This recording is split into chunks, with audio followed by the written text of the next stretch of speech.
Hello, everyone. Welcome to Everything Band, a podcast that features conversations with composers, conductors, and performers of music for winds and percussion. My name is Mark Connor. I'm a composer, and this is episode 11. My guest for this episode is Jeff Girard.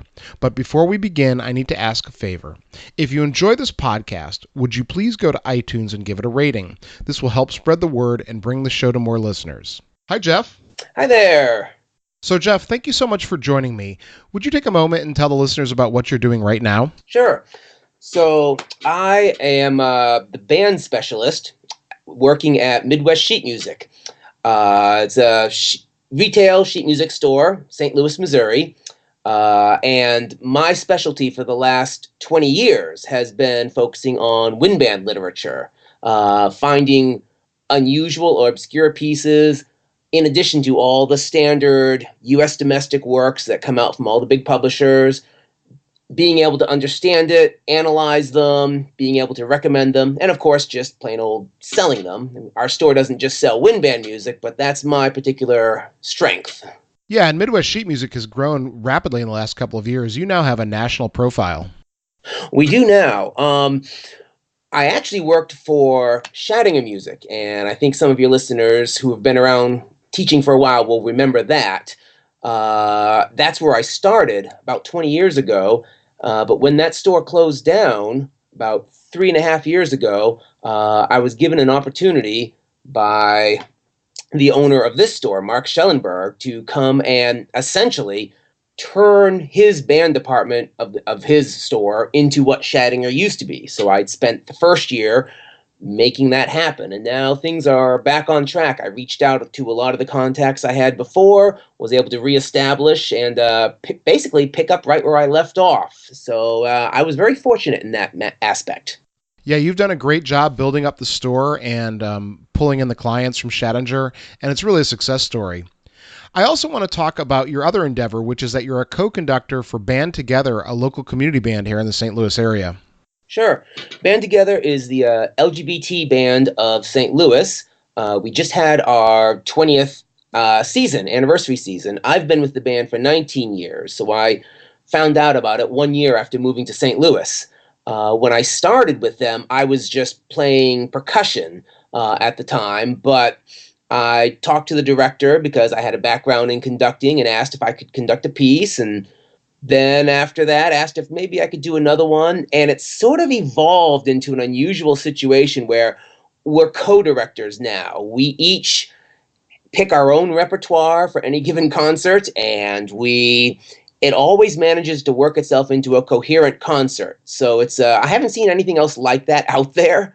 But yeah, we rehearse once a week. We're tackling grade 4 and 5 literature on a regular basis now. So the band has grown quite a lot, and it's given me a chance to learn a lot more about aspects of music that I sort of understood when I was in school, but until you get out and actually practice it and see it in concert, etc., it's a different matter. So it's certainly helped me grow a whole lot as a musician. Yeah, sure. Being on the podium gives you a completely different perspective as a musician. Oh, completely. And it's constantly changing, evolving, and adding, learning new things.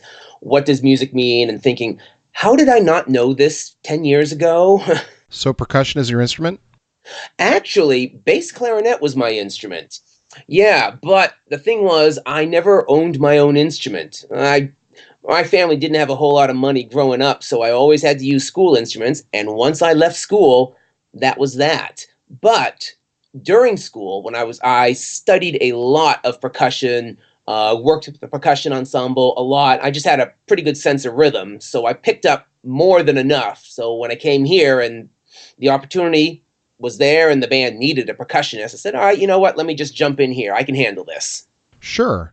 Can we talk about how you go from being the high school bass clarinet player as a kid to becoming the band manager at one of the largest music retailers in the country? Can you fill in the gaps of that story? Well, some of it is just being in the right place at the right time. So when I started off University of Southern Maine and started off in the music ed program and wasn't really happy with it. It just wasn't, or not happy with the course, the program, and the music education it just didn't really fit me because the focus was more on younger students, and that wasn't really what I wanted to go after. I had known for many years exactly what I wanted to do. I wanted to conduct a high level band and be able to do some major pieces of work. Fortunately, I found out that the school had a self designed degree program, and I was able to create my own undergraduate degree in wind band conducting. So focus on all of the things I would need as a wind band conductor, and not so much on the middle school, high school education level. So that was great. It was exactly what I wanted, and that allowed me to keep my interest going. Did my graduate work at Indiana State, and during my last semester there, uh, while I was in a conducting session, I stepped in, and my director, John Boyd, was on the phone with Jim Cochran, who was the head of the instrumental department at Shadinger Music. And they were talking, and basically what happened was Jim was telling John that things were getting busy at Shadinger Music. He was starting to pick up more and more contacts, and he needed some help. He needed someone who knew the wind band literature, and someone who had some experience with computers, and someone who was good to work with people, had a good attitude, and very personable. And John Boyd said, "Oh, he's sitting right across the desk from me." And How about that? yeah, exactly. So a month later, I got a chance to meet him when he came up for a conducting symposium being held at the school. So I got to meet Jim Cochran, had my interview, and once I graduated from school, I moved to St. Louis and went right into the job and started working with Jim, learning all about the other side of the wind band world, the where it comes from. And my original intent was I would stay at least 5 years. Let's just stick around, long enough to make it a good commitment, really learn this side. But I really wanted to get my doctorate in conducting someday.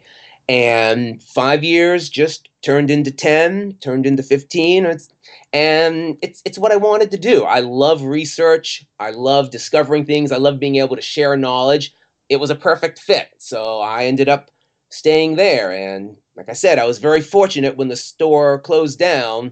I was able to find a place where I could continue doing the same thing, only now I'm the person who's in charge. So I had to take everything that I learned from Jim Cochran over those years and put it to use. So it worked out great for me. Well, you're doing a great job, and I think most of my listeners know, or if they don't, you're at Midwest, you're at FLMEA. I spoke there last year. You were there. You must be at TMEA. You're at ILMEA, the Missouri MMEA. How many states do you actually go to in a given year? Let's see now. Okay, so Missouri, Illinois, Florida, Arkansas, Texas, Iowa. And we're thinking about Michigan. That's on the docket potentially for this year. So it's a fair amount. And then there's all the CBDNAs. I try to get to as many of those as I can. So yeah, but a good number of state conferences, enough to keep us busy with this with the small staff we have here. So you mentioned you played in high school band, and so what was that experience like? I was fortunate enough to experience two sides of what a teacher can do to a student. Now, I grew up in a very, very small town. The entire 7th to 12th grade was about 210 students. My graduating class was 28. So, yeah, very small town, very small band. But I had two great teachers during my formative band years. We had one who was a general, just really nice person all around, very easy to work with, very encouraging. And that was my elementary through junior high. When I got to high school, ninth grade, a new teacher came in who was educationally very good. She was a lot more strict than our previous teacher, but in the good way. I found out really quickly that what she was doing was really working. And by the time I got to 11th grade, I already knew that I wanted to work in music and I wanted to be a conductor. That's a different story. But our band was about 42 students, and out of an entire school, out of 210, that's a really good ratio.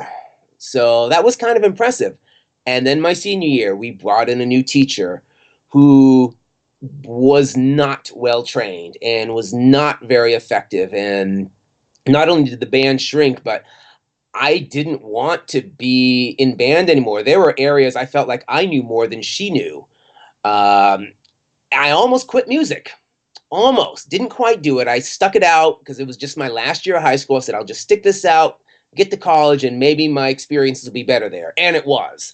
So I was lucky, but I saw the difference that a good educator can make versus someone where education's not really their strong suit.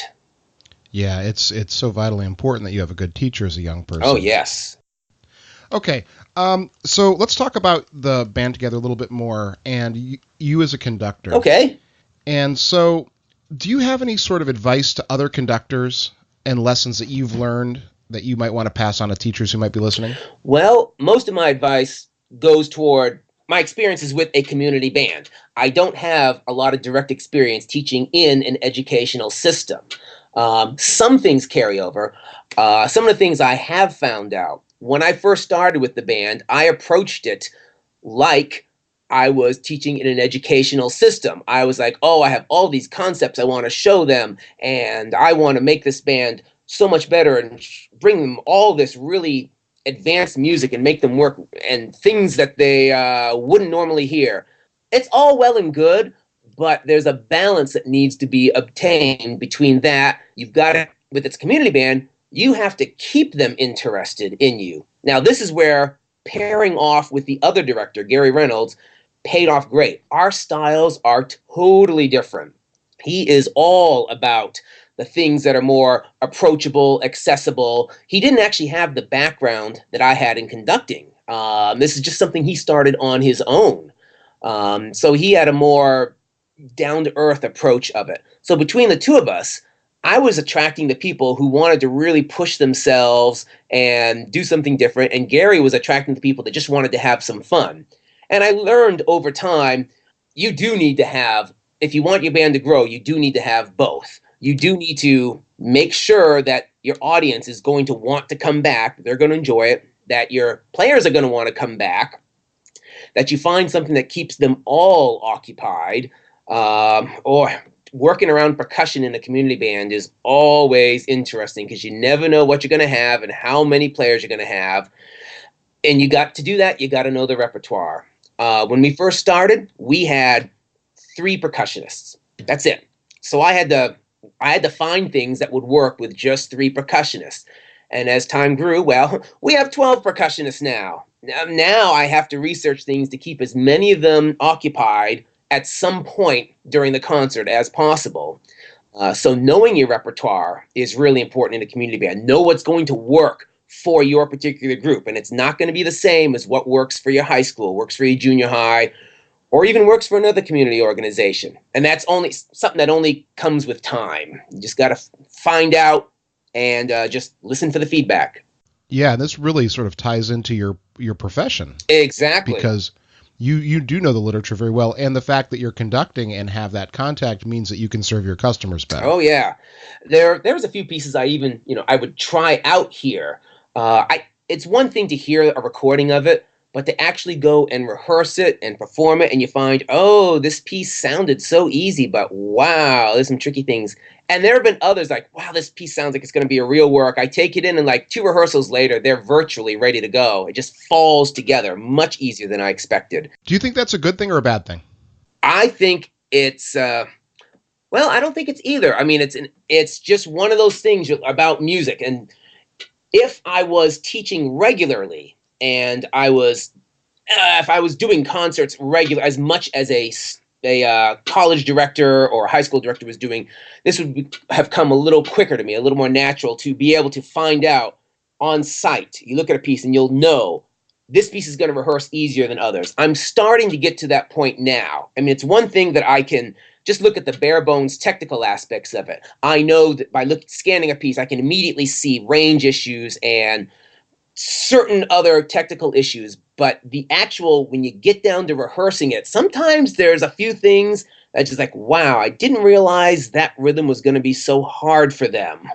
Right. Yeah. So it just happens. And sometimes I think even the best directors can get caught by surprise. It can happen, but the more you practice, the better you get. It's not so much of an issue now as it was when I was first working with the band together. Sure. So let's say you have a concert in 2 weeks. How would you approach that quick rehearsal? Well, the main thing would be, for me, my situation is different. Since I have a community band that's working a lot. I mean, we do a 2-hour concert out of only 8 to 10 rehearsals. So if we have a lot of other pieces that are on that concert, first thing I got to decide is how much time can I spend on this piece now versus how much time do the rest of my pieces need? If everything else is in fairly decent shape, okay, then first thing to do is get the technical issues out of the way. This is a community band. We have some sections that are stronger than others. We need to find out, okay, this is a really hard section for the saxes. Can I simplify it? Can I do something to just get us through it? We have, horns, no problem. They're great. They're going to be issue here. No issue there. They wrote those third clarinets really, really high, and our community band third clarinets are not used to that. So third clarinets just either sit out, play it down an octave. Find the technical things to get past really quick. Next thing, make sure everyone's get the basic structure down. Here's the main thing you need to be leading toward. Your background. You're not the main melody. Who's the important lines? Make sure you know when you're important and when you need to stay in the back. Get the balance figured out next. Technique, balance. After all that and all the just bare bones, just enough to get by, then I can start getting into the music. But since this is a community band, it's hard to say how much time I have to spend just on the basic techniques. There are times I've had to work one section every single week, all the way up until the concert. From week 1 until the last week, there's this one phrase I knew was going to be a problem. So if I find one of those, I just have to find a solution really fast. It'd be nice to dig in further and get really into the meat of the music, but when you're in a community band situation, sometimes I have had to make some compromises. And we get to the last rehearsal and I have I have people saying, hey, how should the phrasing be here? And I have to say, I would love to go into further detail on this, but the trumpets are still having problems just getting their fingerings down. I really need to work on this phrase with them. You have to make a call, and sometimes you just got to say, this will get us by for this concert. Sure. And, you're working with adults. Yes. And some of them are probably very fine musicians, nearly professional level, and some are probably not. Exactly. And so you have to really balance a wide range, even more than you would in a high school band. Oh, yeah. I mean, we do have a few practicing musicians in the band, and we have people who haven't played their instrument in 25 years or longer and are just getting it out for fun. Fortunately, for most of the time, our band is now big enough that the people who aren't quite as technically adept, they can just hang back a little bit, and they know that, and they're okay. They've got other people in the section to cover for them. But every now and then, we do have to push just tell them, you just got to push just a little bit. But we always find what's going to work for this section for their abilities. Yeah. And so now you probably don't do a lot of commissions with the community band, but you do meet a lot of composers at the conferences and as part of your business. That's right. What's that like? Well, it depends on the business. When I'm at the Midwest Band and Orchestra Clinic, I'm often tied behind the counter. I can talk with them briefly sometimes, and it's good. Just I get to find out, okay, have you got some pieces coming up that I need to know about so I can know when to look for them, when to talk about them. Fortunately, there are other conferences where I have a lot more free time available, and we can just talk about the experiences of the store, the experiences of working with a publisher, working without a publisher, publishing on your own, printing on your own, and the whole compositional process. What do they do? How do they approach it? We cover that occasionally, but usually, in my case, it's just finding out what they've got coming, finding out what things that have changed about their music, things that they really like about their pieces, and just talking about the business and the trends in the business in general. Right, right. Do you find, I mean, obviously you have different conversations with different types of composers and different types of people. For example, Robert W. Smith, who publishes some of my music, you're going to have a very different conversation with him than you would with, say, John Mackey, Oh yeah, who's completely. self-published. That's right. Right, because you're dealing with sort of different, the same things, but different aspects of it. Right, right. They're dealing with the different types of music. Robert W. Smith, which works distributed through Barnhouse. Barnhouse is a very educational-minded publisher and a fully functional publisher. They handle everything from royalties to distribution to advertisement, etc. Whereas when you're self-publishing, you got to do a lot of that yourself. And we talk about when I talk with self-published composers, I'm also have to keep an eye on my business as well. I would love to promote more band music and get it out there, but I also have to make sure that it's going to be to some degree worthwhile for me. If someone's willing to sell through our store, I will go out of my way and promote it a little more, get more copies into stock, bring them to conventions. But if they want to do everything themselves, I'm like, okay, that's great. I'd love it. Don't ask me to recommend that particular piece Right. for you. I mean, unless, and this happens, if it really is a perfect fit for someone, and it has occasionally happened, says, you know what, I'm not going to make anything off this, but I think this is the piece that you want to get, but you got to get it directly from the composer. And then, of course, is the whole issue of rental versus sales, which has long been a sore point for me. But again, that's another matter altogether. Yeah, it's so complicated to self-publish, and I know that there are some composers, and Stephen Bryant's been a champion of this through his writings online and his videos, and he talks about the value of it, and I really do see a lot of value. But from my perspective, I like being published through a publisher who handles everything. Now I understand that there's sort of the drawbacks and the risks and the rewards, but I think it's viable either way. Oh, completely. Again, it depends on the type of music you're writing and the audience you want to reach. Sure. If you're writing educational level music in particular, things from grade 1 to grade 3, you really need to find a publisher to get the widest reach for that, because there's so many of those schools. Now, when you start writing for college level groups, you've got a much more limited market, and you're not going to make as many sales. Publishers are less likely to want to handle that, etc. So yes, you do want to start going on your own, or you want to have that option Sure. if you're capable of doing all the work that goes with it. And it is a huge amount of work. I see composers that try to stake it out on their own, and you never hear about their pieces again. It's a huge amount of work. It is. It is indeed. I have nothing but the absolute most respect for those who are making it work by themselves. Oh, no kidding. It speaks to their talent and to their ability to connect with people. Right, exactly. And you have to be able to go out and connect with those people. It doesn't matter how good your piece is. If you go to these conferences and someone wants to do your work and they start talking with you and you're just not, if you don't make that connection, they may say, okay, well, maybe this isn't the right piece for me. The social aspect is just as important as being a good composer. If you're going to promote yourself, you've got to be able to promote yourself. Right. It's hard. It's very hard. Well, I talked with this. The last interview was with Cynthia Johnston Turner, who's the band director at the University of Georgia. Right. And she and I had this conversation about ego and how you have to walk that line between being confident and humble. Yes. And finding that balance. Because if you come across as too humble, then you're too humble, and vice versa. So it's a difficult. Oh, it can be. Yeah. And again, there's the whole social aspect of it. Yeah. The whole thing is built on relationship. Mm-hmm. That's right. So I know you mentioned a little bit about this and what you're looking for from a composer, but is there anything specific? What speaks to you about a piece of music that you see and then you say, wow, this is something I really want to push? Okay. There's a couple things depending on the style of music it is. But the main thing I'm looking for is, as a whole, the entire piece. What does the entire piece say to me? Okay, maybe it has a few cool sounds along the way. It's doing something interesting. Oh, that was a very interesting chord change there. Oh, that was nice. But then the rest of the piece is so formulaic. Like, okay, that's fine. And there are some advanced wind band works out there that I listen to it. I'm like, okay, wow, that was a big piece, a lot of technique and a lot of sound.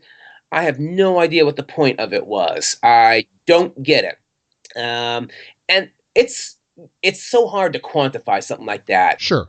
You can break it down and say things like structure and are his phrases identifiable enough that when he pulls them out later, I mean, yeah, you can break it down that way, but that's not enough. Sometimes a piece of music, it's like a story. Sometimes it just all fits together, and sometimes you finish a story and like, okay, fine, I'm never going to read that one again. A good story, you will go back to later and read it again. There's just something about it that draws you in and makes you want to experience it again. Same thing with a good piece of music.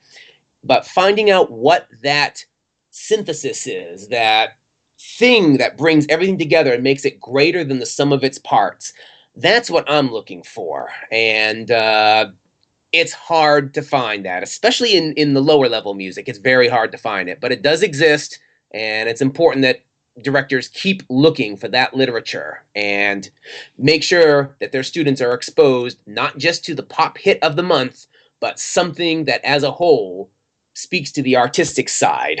So I'm going to come back in a little bit and I'm going to ask you about your favorite work for wind band. But can you think of a recent work, maybe at that lowest level, and maybe you don't want to name a name, but is there something that really speaks to you from those lowest levels of the last couple of years? Oh, man, what was it? You know what? I know it's published by Alfred Music. I'll have to go back and find it. There was a grade 1 piece that just surprised me. I played it like, this is amazing. It was based on taps. I remember that. I'll have to go look it up later. It's the kind of piece I listened to it and I went back, listened to it again, and I said, you know what? I could do this with my band. I would want to do this with my community band. Even we're doing grade 4 and 5 literature. I would want to do this piece. It was amazing what he did with that. So it can happen. I know there's a Showdown at High Noon by Grand Mesa Music. It was another one that just worked. So they exist. There are even grade 1. You can find some real gems out there. But yeah, like any other medium, for every gem, there are 99 pieces of adequacy. I think that's pretty normal. I think if you look at one of the great composers who we hold up, Bach wrote 1,000 pieces, but yet, you know, and to me as a composer who writes in that grade 1 level, you're trying to always write quality music. Right. But there's always going to be the one that really just jumps out that maybe is a little more special. That's right. Exactly. It's a celebration of taps. That's it. That's the one. Yes. It's arranged by Jerry Brubaker. Yes, that's the piece. Man, I am going to push that one hard this year. Every grade band school needs to know about this piece, and a lot of community bands need to know about this piece. Yeah. Jeff, you're on my show. You're supposed to say you're going to push my music. I'm just teasing. Okay, well, that's really important and interesting because, you know, I think directors are overwhelmed by the numbers in the fall when they first start to pick music, or in the spring. When I was a high school band director, it took me hours. I would just pour through catalogs, and this was pre-internet. Yep, that's right. So I was getting, you know, in May, I would get the arranger's publisher for the marching band stuff. And then in the fall, I'd come to school and there'd be all the catalogs from Barnhouse and Alfred and Hal Leonard. Right. And I don't remember if Pepper had a big catalog at that point or how they were doing it, but it was just kind of flipping pages and then marking with a marker were the ones that looked interesting. Yeah, those were the days. And then going to the CDs and trying to find them. Mm-hmm. Yeah, well, that's what I do here. Every single band piece published, I listen to every one of them. Wow. For this very reason, so that I go through this work, so hopefully not everyone else absolutely has to. Right. Well, this gets me to like the editor's choice list from Pepper, or the Stanton's recommended list, or the Wibbick stuff, the top 100. Right. Do you do something like that at Midwest Sheet Music? We are just starting right now. Our website, our new version of our website launched last year.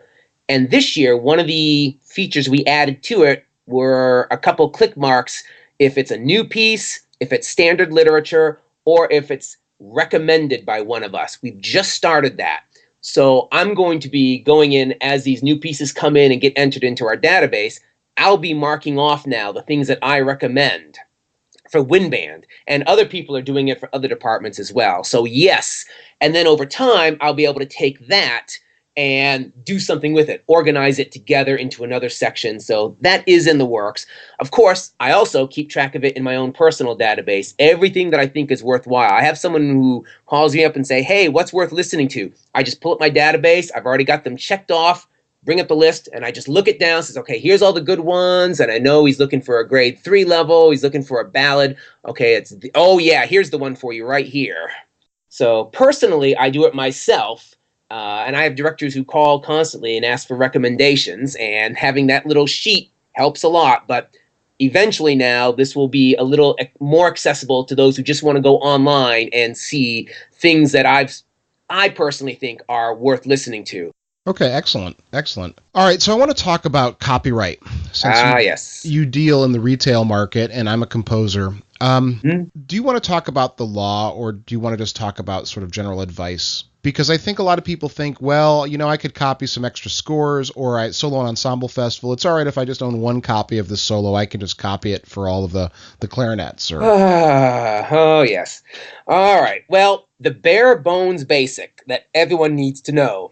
If it was published in the United States after 1921, it is possibly under copyright. If it was published in the US before 1921, or published actually anywhere in the world before 1921, it is fair game, absolutely public domain in the United States. So that's number one. Number two, the letter of the law is you are not allowed to make copies without permission of the copyright owner, which for music is usually the publisher, almost always. Yes. When it comes to solo and ensemble, I think it sends a really bad message to the students if the teachers they bought a copy. Okay, great. The teacher bought this music. I want my student to play this at contest. Well, here, I don't want you to lose the original. Let me just give you a copy to take. That way I don't lose the original that I paid for. Okay, but what kind of message does that send to the student? It's okay to make a copy instead of taking responsibility for myself, to get the piece myself, keep track of it, bring it there, and make sure that the person who wrote the piece is going to get a portion of the money for writing the piece.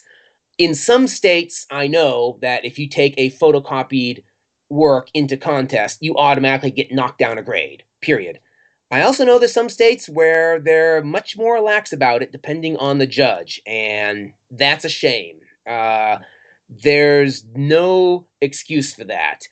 If the piece is in print, you can either purchase the piece or you can get a letter of permission saying, yes, I have purchased the piece. Here you go. Here's my proof that I've purchased it. It just hasn't gotten to me yet. And that's okay. You can also get a letter of permission from the publisher if the piece is temporarily out of print or permanently out of print. All you have to do is contact the publisher and say, hey, I need to do this piece for contest, but it's out of print. What do I do? And they say, here you go, fill out this form and we'll grant you permission. Sometimes they'll ask for a really small fee, very small, less than the cost of the music. And often that's not even the case. They'll just say, okay, here you go. Thank you for asking for permission.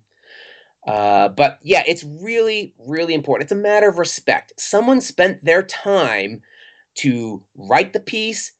Another person spent the time to get it assembled on the paper, to print it. The company advertised it. There's a lot of money that went into getting this piece out there, and to just take it and say, well, I'm just going to make a copy for myself. I mean, it's only no one's going to care. It's respect for the copyright owner, and it's not hard. It's not a hard chore to get this taken care of. It's even easier now. Almost every publisher has a button on their website. Click this to get the forms you need to make copies, to get copyright permission. Real simple. So, but yeah, you need to teach this to your students at an early age. Don't be giving them copies for contest. I mean, if you want to buy a piece of music that you're going to perform for yourself, for your band, only for your band, and you want to make copies to give to your students so that you don't lose any of the originals, but it's only your students. Now, technically, you are still supposed to get permission for it, but no publisher is going to have a problem with that as long as it's you. Now, you start giving those copies to someone else, or you send copies to another school. No, absolutely not. Off limits. There's no reason why that school can't purchase it themselves. But yeah, so it's one thing to do it for archival purposes, only for yourself because you bought it in the first place. It's another as soon as you start giving it to another person. Right, and I think there's a lot of confusion about fair use and what's educational use. Oh, yeah. Fair use is very restrictive. Extremely. People believe that they can get away, well, it's for teaching kids, and to a certain extent, but it's not really true. You have to have the copyright. You can't copy music. Yeah, and there are some great books on that. What qualifies as fair use in an educational purpose, in a general music classroom in particular. When it comes to band and chorus, you're usually copying the whole thing, so it's hard to justify that as fair use. But for general music, when you're teaching a phrase of something, or here's how a melody works, you're usually safe within the fair use. But if you're not sure, there's easy ways to find out. You can even go on Google and find out these days. Do you know the name of the books? Yeah. There's one that just got published last week from Alfred Music. Wow. The Copyright Handbook for Music Educators and Directors. And what this one does, it takes the important parts of copyright law that apply most directly to teachers, condenses it down to a much more readable format, something that's just easier to take in. And says, here are the, when it comes to, first of all, what's copyright and what's not. It gives the basics, but then when it comes to print music, when it comes to audio, visual recording, the things that you're most likely to come across. And it keeps it fairly short and fairly simple. Whereas there's another book, Music Copyright Law, also published by Alfred, that does it but goes into huge amounts of examples and cases. If you want to get into the nitty-gritty, there's a book for that. If you need just enough to get by but it's thorough, there's a book for that. There's even another book, The Music Law in the Digital Age, that covers with specifically the internet and how copyright applies to that, because that is a whole new area that's still being explored. So there's 3 great books that deal with it. Excellent. Yeah, so the resources are there. Okay, I'll link those in the show notes to be sure that people can find those. Oh, sure. So let's talk about your favorite work, not the one that is, like I asked earlier, about a specific grade level, but your absolute favorite work. Let me see. I mean, there's a few. You can list a couple. I will, but the one I always go to, the first one that always comes to mind when someone asks something like that, is the Ron Nelson Passacaglia on BACH. It's wow. It's because I'm a very I think very logically, and this piece is a very tightly structured piece. With it is a passacaglia, literally you can follow what he does with it along the way, but emotionally it gets so primal at some places, and the sounds, everything, it's one of those, the sum is so much greater, the whole is much greater than the sum of its parts. So that's always been one of my favorites. Plus, I got a chance to meet Ron Nelson shortly after he composed it, back when I was in my undergrad days, and I got to see a manuscript of it. I think I still have it somewhere at the house. So that one has always stuck with me. I guess you could say on a primal level. It's just always has been there. But I've got several others for different reasons. Eponychion by John Paulson. Is the piece that made me want to be a conductor. And if you don't know this piece, this is extremely avant-garde, contemporary notation. It's very much unlike any piece you're going to do. But again, the effect of the whole piece together just moved me so much. I mean, we did it at an Allstate concert in Maine. I mean, Maine, not Texas, not Illinois, but Maine. We did this, and it got a standing ovation, and it was just well-deserved. I was exhausted when that piece was done. And, of course, that's not the finale of the concert. But I said, I want to do what just happened right there. So, Yeah. I played it in a high school honor band in my senior year of high school. mm-hmm. And we just talked about this. Cindy Turner and I just talked about this last night. Yeah. Or, yeah, in the previous interview. Oh, wow. It's come up twice. Amazing. And so I know I sort of pre-surveyed you with the questions. I know you have two more you wanted to share. Oh, yes. Yeah. Blue Shades by Frank DeKelly.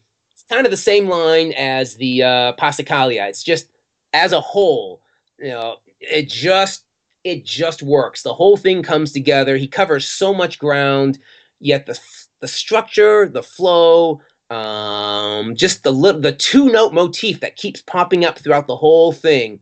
It just works when it all comes together. It also was a great lesson for me. I went to a CBDNA concert many years ago. I can't even remember which one. I might have even been working for Schattinger at the time. Some group performed Blue Shades there, and it wasn't their regular conductor. It was either a student conductor or an assistant conductor, and they took that tempo, 30 to 40 clicks faster than I had ever heard it done before. It was just tearing across the page, and I was listening, and they were doing fine. They were doing a good, above good. I won't say spectacular, but better than average job of it. It was pretty good, but you couldn't make out all the intricacies of it. Things were flying by so fast you couldn't take them in. And I realized, wow, this piece works because you can absorb it, because you can just take it, relax with it. It doesn't have to be technically perfect for it to work. And that was when I first realized that what a difference a tempo really can make in a piece, and how it can destroy a piece completely, even though you're thinking, oh, the faster it is, the better it'll be because it's all technique. No, you lose so much musically. But and then Ghosts by Stephen McNeff. Very few people know about this piece because it's published over in England, published by Maecenas Music, which, if we'd been doing this podcast in another week, I could actually say something else about Maecenas Music. You may have to come back to me about that.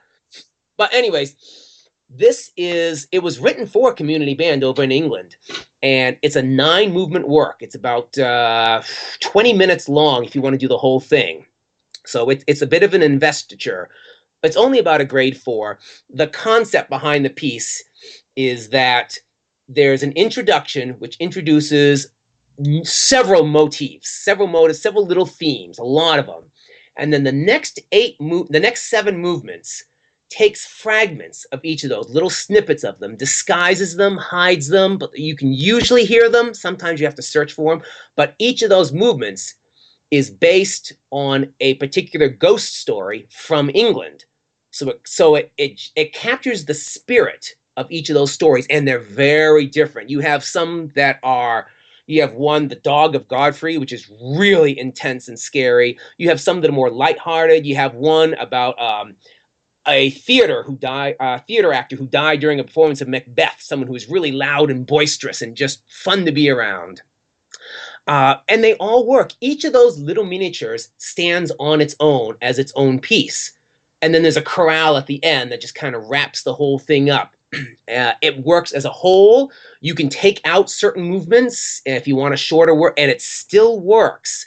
You can take one single movement, perform it, and it still works. That is a masterful piece. Anyone can do it. I actually wrote a set of stanzas that, when I had our band perform it, we had an offstage person, the ghost, read these stanzas. Each one of them introduced the movement, introduced in the style that the movement was going to be. So it gave you a little bit of, is this one going to be a lost love? Is this the boisterous actor? Is this the castle that fades from view? It was a great effect. I loved being able to do that to a piece. I can take it, add a little something to it. It works with it. It works without it. Sometimes a piece just works. And Stephen McNeff's Ghosts is one of those pieces that I think educators need to do. everywhere, especially if you're working in a school or college situation, because there are so many lessons you can teach within that piece. Wow. Thanks for that. Obviously your enthusiasm comes through.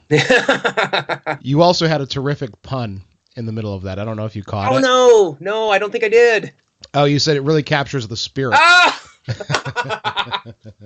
It was well done. Unintentional completely, but that was great. All right, Jeff. So what advice would you give your 20-year-old self? Okay, my 20-year-old self. What advice would I give him? I would say keep studying hard. Don't take the easy route. I had it easy growing up. Again, high school class of 28, 200. It was not a very challenging school environment, and I coasted a lot because I could.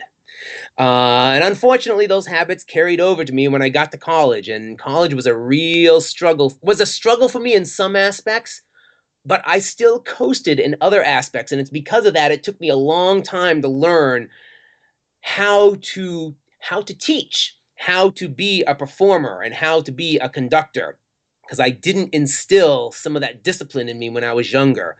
The discipline, it's absolutely necessary. You have to slog through the things that you don't enjoy to get the technique down, so that when you want to get to the things the musical aspects of it, you don't have to think about the technique anymore.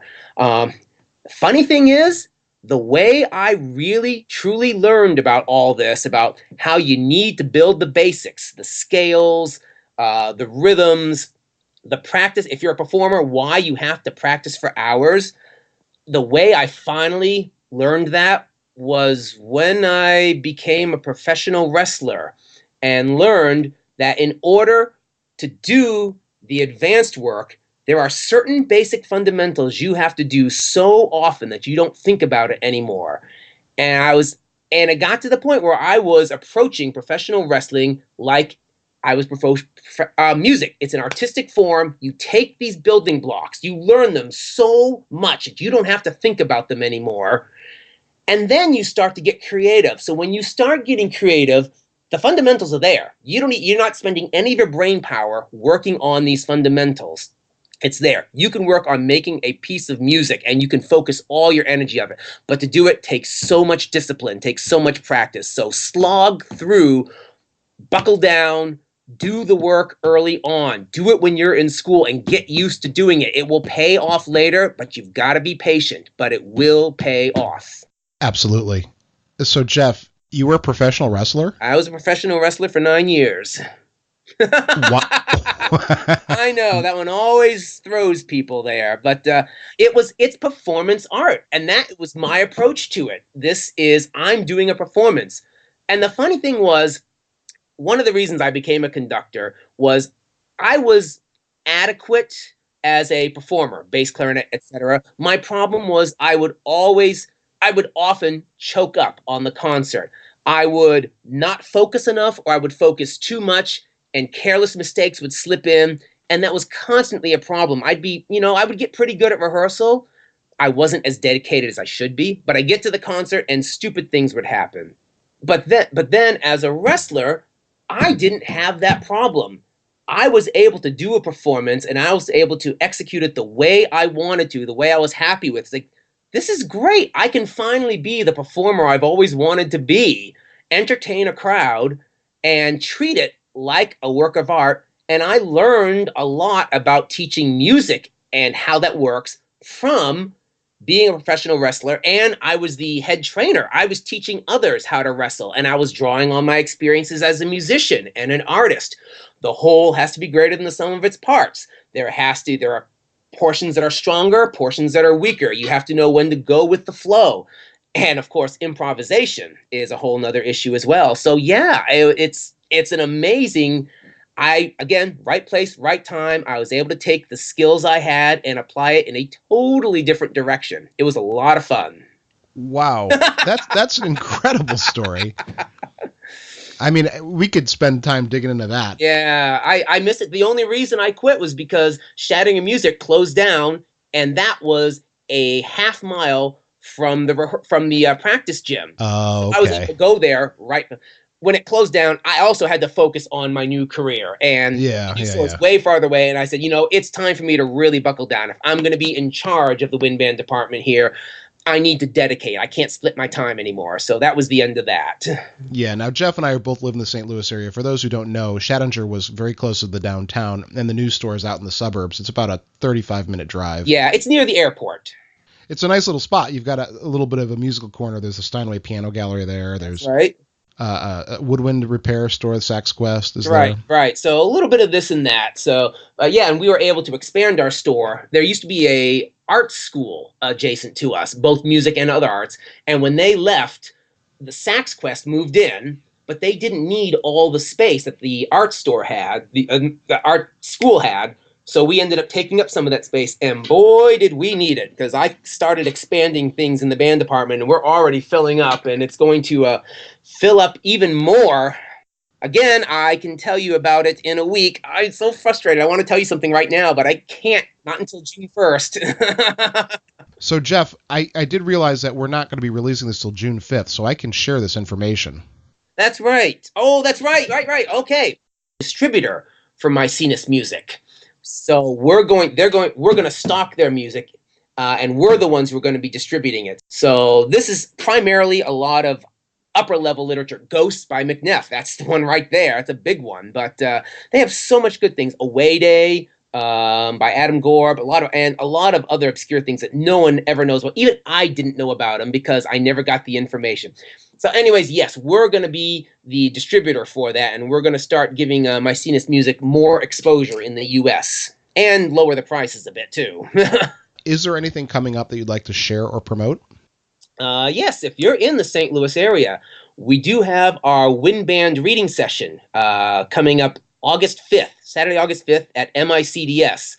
We did this last year, and it worked out really well. I hadn't done one since I left Shadinger, so it was a few years there were no reading sessions. Granted, these days reading sessions aren't as important as they used to be because everyone has access to audio of everything out there. But at the same time, we came to realize there's a social aspect to this, and there are some pieces that people are not going to find out about, because I know about recorded pieces from overseas, pieces from really obscure publishers that no one else is going to know. And here's an opportunity to find out about some of them, and a chance to winnow down. Alfred produces, 70, 80 young band pieces a year. It's a huge amount. Okay, well, let's winnow that down a little bit. Here's a few pieces you can focus in on that I think might work for you. So Saturday, August 5th at 1 p.m. at MICDS. It's mostly grade 1 to 3 music, some grade 4. So that's coming up. And then, of course, we'll be at all our usual haunts, Midwest Band and Orchestra Clinic in December, the Missouri and Illinois All-States in January. And there are other reading sessions here, choral-wise and piano-wise, but, let them have, they have their own thing. I'm just going to work on the band stuff. And if anyone, I do a newsletter that talks about a lot of these things, the new music that comes out, new resources, new books that you're not necessarily going to find on your own. And the best to sign up for it, just go to our website at midwestsheetmusic.com and go to the instrumental page, and there'll be a link there to sign up for the newsletter. Or you can just contact me personally, and I'll get you added in. Excellent. I will be sure to link that, and I'll be sure that I sign up. I don't think I'm on it. All right. All right, Jeff. So how can people get in touch with you? My phone number at the store, direct line, is 314-942-1522. Or you can send me an email to instrumental@midwestsheetmusic.com. Both of those go directly to me, and all that information is on our website, www.midwestsheetmusic.com. And there'll be some more changes to the website coming up. It's getting pretty good. We're at the point we've got most of the publisher's information loaded into there now. So I'm at the point, I'm spending my whole summer doing fine-tuning of that website, getting it to be the point where we want it to be. Does the Band Together have a website? It does. bandtogetherstl.com. Jeff, I want to thank you so much for agreeing to do this. Oh, my pleasure. It's been fun. Yeah, it's been a terrific conversation. I'm really happy to have had you on and to talk about these things. Anytime. All right. Thanks so much, Jeff. You're welcome.